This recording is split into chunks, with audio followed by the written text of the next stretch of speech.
a-tetewithdaseny.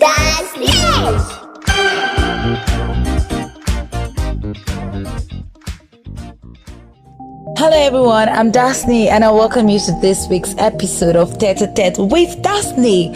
Yes, if you're ready, I am ready and I hope you will enjoy today's ride. So we started interviewing Mr. and Mrs. James from last week. We heard from his wife and this week we'll be hearing from him. Join me as I interview my guest.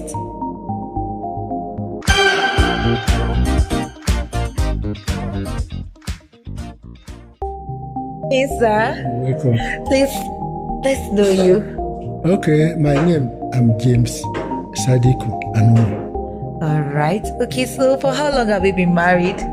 So, it's 50 years and some days. Wow. So how's the journey been for you?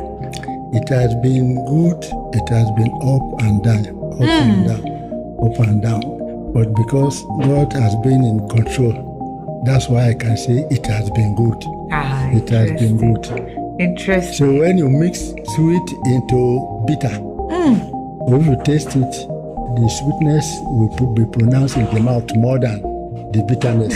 So it's good now. So it's good enough. The sweetness is more than 50%. Wow, I like that.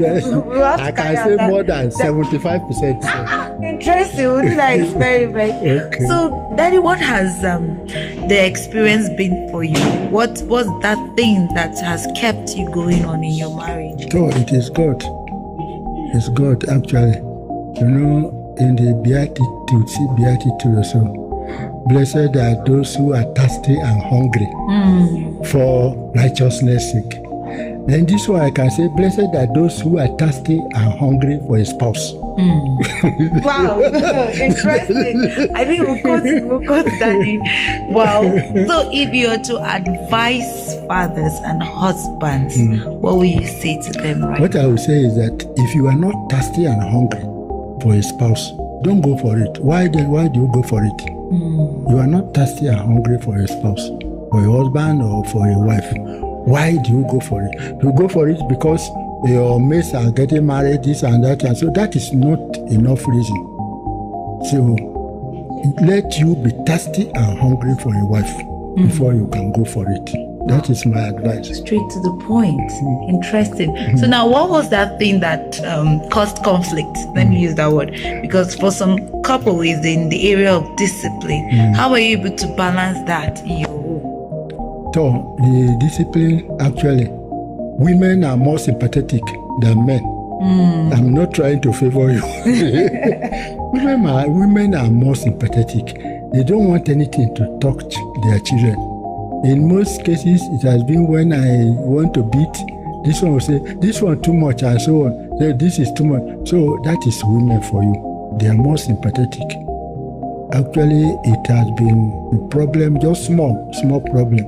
Okay. I have observed in 2 or 3 occasions when these children were very young, want to beat this one, and she will come up. And I have advised her actually, when actually you want to challenge me, you should not be in the presence of the children. But she will not be able to bear it. But we have been able to manage it. It has not caused any big quarrel. Thank you so much. But in that case, when I want to beat, and you are trying to stop me by force, that one will provoke me to even beat the child more. Yes, that was what she actually said in her interview. She said that. It will provoke me to beat the child more. I thank God that as the children are growing, they have now seen that the discipline, it is not that we just want to punish them. It is out of love. And I've seen that they have now turned around to be disciplining their children more than I discipline them. Interesting. Then our faith was not as strong as this. My wife is the better half of me, faith, white, and so on. So I have been baptized 3 times. Wow. This is the 3rd time I'm baptized is in Nekwa. The other 2 times they were just by sprinkling of water on me. I didn't know actually what I was doing, and God has helped us. I will touch on the areas of challenges. When we came together, the people or the family we look on that's supposed to be our guardian, our director, our all and that. They like turn round. mentors. Thank you very much. They turn around to be the people that were against our marriage. Wow. You know, this type of thing. That temptation was very strong. So I thank God. Wow. Okay, so I asked mommy this question actually, so I'm going to ask you. How did you know that she was the one for you?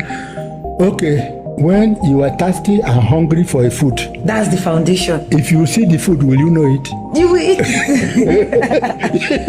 You will eat it. You can easily know it. You will eat My favorite is pounded yam. If you can pound it every day, even 2 times a day, I'll eat it. So when I got the pounded yam, I noticed that it was that thing that I was thirsty and hungry for. So I started. Wow, thank God. Well, thank God. Thank you so much. You know, this hungry and thirsty thing has a lot of meaning. Okay. So I think we will have to go and dig deep to find out that meaning. Thank you so much for granting this interview. Thank you. With a-tetewithdaseny. We look forward to interviewing you more on our podcast.